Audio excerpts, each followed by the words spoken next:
بسم اللہ الرحمن الرحیم۔ شروع اللہ کے نام سے جو بہت مہربان نہایت رحم والا ہے۔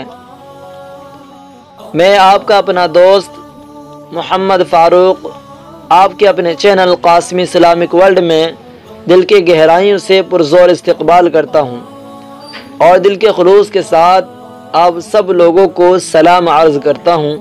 السلام علیکم ورحمۃ اللہ وبرکاتہ۔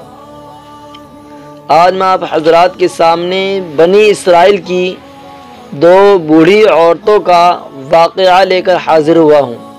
واقعہ کچھ اس طرح ہے کہ ابن جوزی رضی اللہ عنہ فرماتے ہیں کہ حدیث میں آیا ہے کہ بنی اسرائیل میں عجیب و غریب واقعات پیش آئے، ان کے واقعات بیان کیا کرو جن سے کوئی نہ کوئی عبرت حاصل ہوگی۔ دیکھو، میں تمہیں دو بوڑھی عورتوں کا واقعہ سناتا ہوں۔ بنی اسرائیل میں ایک شخص اپنی بیوی کو بہت محبوب رکھتا تھا اور اس کی والدہ نہایت نیک بخت بوڑھی عورت تھی۔ ادھر اس کی بیوی کی والدہ بھی بوڑھی تھی مگر تھی بڑی چنچل، اور اتفاق سے ان دونوں میاں بیوی کی مائیں دونوں بوڑھی عورتیں نابینا تھیں۔ اس کی بیوی کی ماں اپنی عادت کے مطابق اپنی بیٹی یعنی اس شخص کی بیوی کو بہکاتی اور اکساتی رہتی تھی، جس سے آئے دن ساس بہو میں سخت جھگڑا رہتا تھا۔ آخر جب یہ شخص تنگ آ کر اپنی ضعیف و ناتواں والدہ کو ہمراہ لے کر نکل کھڑا ہوا اور ایک لق و دق بے آب و گیا جنگل میں اس کو چھوڑ آیا، جس سے اس کا مقصد یہ تھا کہ وہ بے آب و دانہ یہاں پڑی رہ کر مر جائے گی اور اس جنگل کے درندے اس کو پھاڑ ڈالیں گے۔ چنانچہ جب وہ شخص اپنی اس صابرہ اور ضعیف ماں کو اس کس پرسی کی حالت میں چھوڑ کر چلا اور اس کو جنگل کے درندوں نے گھیرا، تو اللہ تعالیٰ کی جانب سے ایک فرشتے نے اس کے پاس آ کر دریافت کیا کہ بڑی بھی یہ جو آوازیں آ رہی ہیں کیسی ہیں؟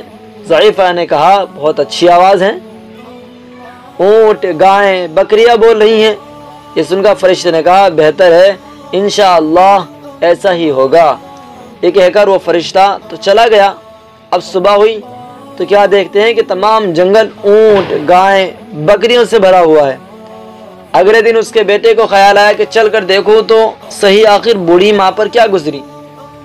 جب بیٹے نے جا کر دیکھا تو ماں کے قریب تمام جنگل اونٹ گائیں اور بکریوں سے بھرا ہوا ہے، جس کو دیکھ کر اس نے حیران ہو کر اپنی والدہ سے معلوم کیا کہ اماں آخر میں یہ کیا دیکھ رہا ہوں، بتاؤ تو ماجرا کیا ہے؟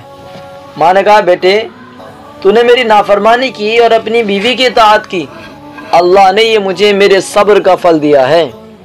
اپنی والدہ کی یہ گفتگو سن کر وہ شخص بہت نادم اور شرمندہ ہوا اور اپنی والدہ کو عطائے خداوندی کے ساتھ گھر لے آیا۔ اب کیا تھا، اس کی بیوی کو ساس کی نعمت دے کر کیسے برداشت ہوتا؟ اپنے شوہر سے ضد کرنے لگی کہ میں اس وقت تک ہرگز تجھ سے خوش نہ ہوں گی جب تک تو میری بوڑھی نابینا ماں کو بھی اسی جنگل میں نہ چھوڑائے جہاں اپنی ماں کو چھوڑ کر آیا تھا۔ مجبوراً وہ شخص اپنی بیوی کی ماں کو بھی وہیں لے کر جا چھوڑایا۔ اب جب شام ہوئی اور اس بڑھیا کو درندوں نے آ کر گھیر لیا تو پھر خدا کے حکم سے اسی فرشتے نے آ کر اس بڑھی عورت سے معلوم کیا کہ یہ کیسی آوازیں ہیں جو تو سن رہی ہے؟ بڑھیا نابینا تو تھی ہی کہنے لگی یہ تو درندوں کی آوازیں ہیں جو مجھے پھاڑنے کے لیے آئے ہیں۔ یہ سن کر فرشتے نے کہا انشاءاللہ ایسا ہی ہوگا۔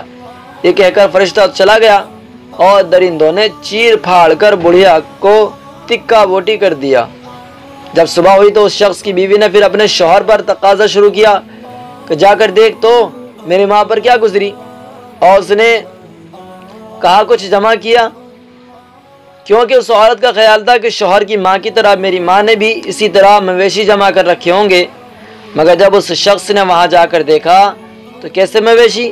بڑھیا سے جنگل تو کیا جہاں بھی خالی ہو چکا تھا، اس کا کہیں نشان بھی نہ پایا، کیونکہ اس کا تو رات ہی کو کام تمام ہو چکا تھا۔ جہاں تہاں ٹوٹی پھوٹی ہڈی کے سوا کچھ بھی نہ پایا، جو جمع کر کے اس نے اپنی بیوی کے سامنے لا کر رکھ دیا، اور بیوی ان کو دیکھ کر اپنے خیال کی غلط تعبیر سے حیران رہ گئی۔ آخر اسی غم میں گھل گھل کر وہ بھی خود مر گئی۔ تو اس لیے کیا ہے میرا عزیزو، یہ ہوتا ہے نیک بننے کا نیک ہونے کا فائدہ۔ اس لیے کہ میرے عزیزوں، میرے پیاروں، ہمیں اللہ کا نیک بن کر اس دنیا سے جانا ہے، نہ کہ ہم لوگوں کو اللہ کا نافرمان بن کر۔